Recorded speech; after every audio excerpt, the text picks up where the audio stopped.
बहुत बहुत शुभकामना मेरे प्यारे बच्चों। आज हम 13वां पाठ चल रहे हैं, मेरा विद्यार्थी जीवन। ये महात्मा गांधी की रचना है। उन्होंने इस निबंध में अपने बारे में, अपने जीवन के बारे में कुछ प्रसंगों की चर्चा की है। देखते हैं। मेरे पिताजी का नाम करमचंद गांधी था। वे राजकोट के रियासत के दीवान थे। वे सच्चाई की राह पर चलने वाले साहसी और उदार व्यक्ति थे।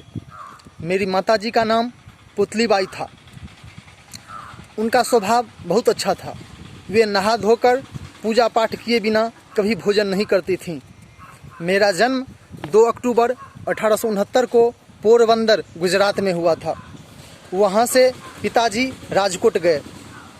उस समय मेरी उम्र 7 साल थी। आगे पढ़ता हुआ मैं हाई स्कूल पहुँच गया।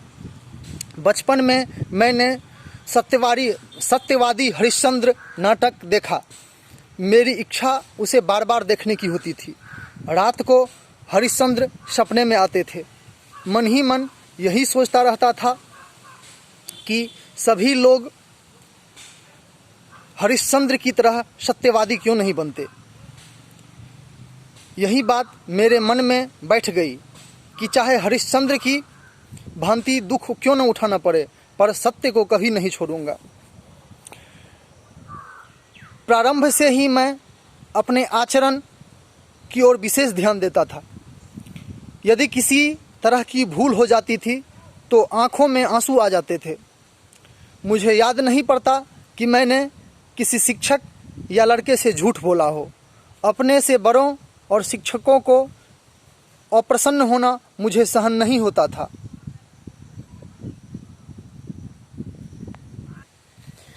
एक भूल की सज़ा मैं आज तक भुगत रहा हूँ। लिखाई में अक्षरों का सुंदर होना आवश्यक नहीं, यह गलत विचार मेरे मन में बैठ गया था। आगे चलकर दूसरों के मोती जैसे अक्षर देख कर मैं भी बहुत पछताया। मैंने देखा कि अक्षर बुरे होना अधूरी शिक्षा की निशानी है। बाद में मैंने अपने अक्षर सुधारने का प्रयास किया, किंतु तब तक बहुत देर हो चुकी थी। सुलेख शिक्षा का अभिन्न अंग है, मतलब सुंदर लिखना सुलेख शिक्षा का अभिन्न अंग है। उसके लिए चित्रकला सीखनी चाहिए। बच्चा जब चित्रकला सीखकर चित्र बनाना जान लेता है, तब अक्षर लिखना सीखे तो उसके अक्षर मोती जैसे हो जाते हैं। मैं हाई स्कूल में मंदबुद्धि विद्यार्थी नहीं माना जाता था, यानी कमज़ोर बुद्धि का। मुझे अपनी होशियारी का कोई इल्म नहीं था। इनाम अथवा छात्रवृत्ति पाने पर मुझे आश्चर्य होता था। अपने आचरण की मुझे चिंता होती थी। मेरे हाथों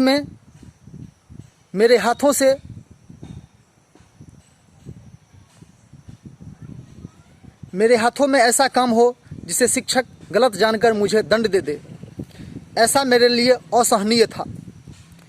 मुझे अब तक याद है कि एक बार मुझे मार खानी पड़ी थी। मुझे मार का दुख न था, पर मैं दंड का पात्र समझा गया, इस बात का मुझे गहरा दुख हुआ था। यह बात पहली या दूसरी कक्षा की थी। दूसरी घटना 7वीं कक्षा की है। हमारे मुख्याध्यापक यानी हेडमास्टर ने ऊपर की कक्षाओं के छात्रों के लिए व्यायाम और क्रिकेट अनिवार्य कर दिया था। मेरा मन इनमें न लगता था। खेलना अनिवार्य करने से पहले मैं कभी व्यायाम करने या फुटबॉल खेलने गया ही नहीं था। अब मैं यह देखता हूँ कि व्यायाम के प्रति मेरी यह अरुचि एक बड़ी भूल थी। पढ़ने के साथ साथ व्यायाम करना अनिवार्य है। व्यायाम में मेरी अरुचि का एक अन्य कारण था पिताजी की सेवा करने की तीव्र इच्छा। हाई स्कूल बंद होते ही तुरंत घर आकर उनकी सेवा में जुट जाता था। अब स्कूल में व्यायाम अनिवार्य बन जाने के कारण इन सेवा में रुकावट उत्पन्न हो गई थी। मैंने पिताजी की सेवा के लिए, व्यायाम से मुक्ति पाने के लिए प्रार्थना पत्र लिखा, पर मुख्याध्यापक जी कहाँ मानने वाले थे। एक शनिवार की बात है। उस दिन स्कूल सवेरे का था। शाम को 4 बजे व्यायाम के लिए जाना था, पर मेरे पास घड़ी न थी। आकाश में बादल छा गए थे, इसी कारण समय का पता न चला। बादलों से धोखा खा गया। जब पहुंचा तो सभी जा चुके थे। दूसरे दिन मुझसे न आने का कारण पूछा गया तो मैंने जो बात थी बता दी। उन्होंने उसे नहीं माना और मुझे 1 या 2 आना ठीक से याद नहीं, जुर्माना देना पड़ा था। मैं झूठा बना, मुझे बड़ा दुख हुआ। मैं झूठा नहीं हूँ, यह कैसे सिद्ध करूँ? कोई उपाय न था। मैं मन मार कर रह गया, रोया, पर बाद में समझ गया कि सच बोलने वाले को कभी असावधान नहीं रहना चाहिए। साहसी मतलब वीर, मन मतलब अंतःकरण या चित्त, अप्रसन्न मतलब नाखुश, अनिवार्य मतलब आवश्यक, स्वभाव मतलब आदर या प्रकृति,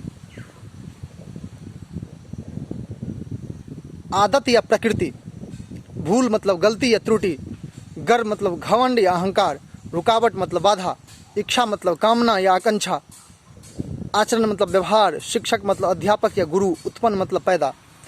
भावबोध है सत्यवादी मतलब सदैव सत्य का पालन करने वाला। अभिन्न अंग मतलब किसी वस्तु का वह हिस्सा जिसके बिना वह वस्तु अपूर्ण होती है। धन्यवाद मेरे प्यारे बच्चों।